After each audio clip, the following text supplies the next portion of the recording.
শূন্য পকেটে চলচ্চিত্র অঙ্গনে পা রেখেছিলেন সে শাহরুখ খান। আজ 17,000 কোটি টাকার মালিক। বলিউড তো বটেই, অর্থ সম্পদের দিক থেকে শাহরুখ পেছনে ফেলেছেন হলিউডের টম ক্রুজ সহ বিখ্যাত সব ফিল্ম স্টারকে। শুধু অভিনয় জগতে নয়, ব্যবসায়িক জগতেও শাহরুখ এখন রাজত্ব করছেন। ভারতের মুম্বাই থেকে লন্ডনের পার্ক লেন এবং দুবাইয়ের পামজুমেইরা, শাহরুখের বাড়ি আছে বিশ্বের নামি দামি সব জায়গায়। Rolls Royce Phantom drophead coupe, Rolls Royce Cullinan black, Bentley Continental GT, Bugatti Veyron. তার গ্যারেজে আছে বিশ্বের বিখ্যাত সব গাড়ির কালেকশন। আইপিএল এ কলকাতা ফ্র্যাঞ্চাইজি কেনার পর তো তিনি একটা ব্র্যান্ডে পরিণত হয়েছেন। বর্তমান শাহরুখকে দেখে অনেকেই বিশ্বাস করবে না ক্যারিয়ারের শুরুতে তাকে কতটা সাদামাটা জীবনযাপন করতে হয়েছে। 1991 সালে শাহরুখ খান তার মাকে হারান। এরপর তিনি চলচ্চিত্রে কাজ করবেন বলে দিল্লি থেকে মুম্বাই পাড়ি জমান। শাহরুখ খান যখন অভিনেতা হওয়ার জন্য মুম্বাই আসেন, তখন তার কাছে যথেষ্ট টাকা ছিল না। যেটুকু টাকা ছিল সেটা তিনি নষ্ট করতে চাননি, তাই আলাদা করে কোনো বাসাও নেননি। তিনি প্রথমে চলচ্চিত্র নির্মাতা আজিজ মির্জার অফিসে এবং পরে বিবেক ভাসওয়ানির বাড়িতে থাকতেন। চলচ্চিত্রে আসার আগে শাহরুখ ফৌজি নামের একটি ধারাবাহিকে কাজ করে সুনাম কুড়িয়েছিলেন। সেই ফৌজি তাকে চলচ্চিত্রে পা রাখতে সহায়তা করে। মুম্বাই এসে তিনি দ্রুত 4টি সিনেমায় চুক্তিবদ্ধ হয়ে যান। এরপর ধীরে ধীরে এই অঙ্গনে বট গাছের মতো নিজের শেকড়টা গেড়ে বসেন শাহরুখ। প্রথম সিনেমা থেকে মাত্র 50,000 টাকা পারিশ্রমিক নেওয়া শাহরুখ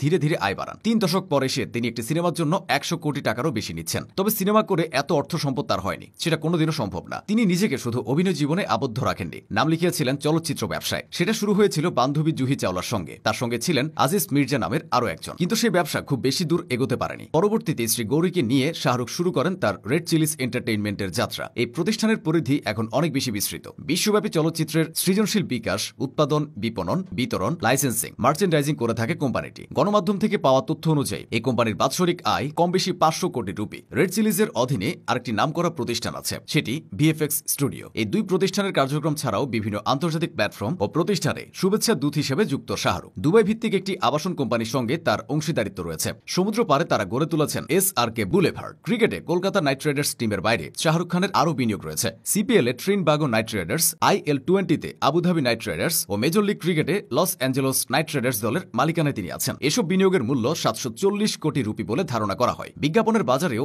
একক রাজত্ব শাহরুখ খানের। তার বয়স বাড়লেও এর চাহিদা কমেনি, বরং ক্রমাগত বাড়ছে। টেলিভিশন বিজ্ঞাপনের শতকরা 6 ভাগ শেয়ার তার একাই। Nokia, Pepsi, TAG Heuer, Hyundai, dish TV, D'Decor, Nerolac, লাক্সের মতো আরো অসংখ্য পণ্যের এন্ডোর্স করছেন শাহরুখ। 2016 সালের টিভি বিজ্ঞাপন থেকে তার বাৎসরিক আয় হয়েছিল $131 মিলিয়ন, যা তাকে সপ্তমবারের মতো ভারতের সবচেয়ে বেশি ব্র্যান্ড ভ্যালু বিশিষ্ট তারকায় পরিণত করেছিল। পরবর্তী 9 বছরেও সেই একই ধারা অব্যাহত আছে। ভারতের সেরা কিছু ধনীর তালিকায় কিংবা প্রভাবশালীর তালিকায় প্রতি বছরই শাহরুখের নাম আসছে। একবার তো বিশ্বের সেরা 50 প্রভাবশালী ব্যক্তির তালিকায়ও তার নাম প্রকাশ করেছিল নিউজ উইক পত্রিকা। বিবিসি, লস অ্যাঞ্জেলস টাইমসের মতো প্রতিষ্ঠান তাকে পৃথিবীর সবচেয়ে বড় চলচ্চিত্র তারকা বলে ঘোষণা করেছে আগে। শাহরুখের ফ্যানবেস ছাড়িয়েছে 100 কোটির মাইলফলক। তিনি যেখানে যান সারা পড়ে যায় তাকে নিয়ে বানানো হয়েছে অসংখ্য ডকুমেন্টারি, লেখা হয়েছে বইও। সব মিলিয়ে অভিনয়ের পাশাপাশি প্রভাব প্রতিপত্তিতেও শাহরুখ একচ্ছত্র রাজা হয়ে উঠেছেন।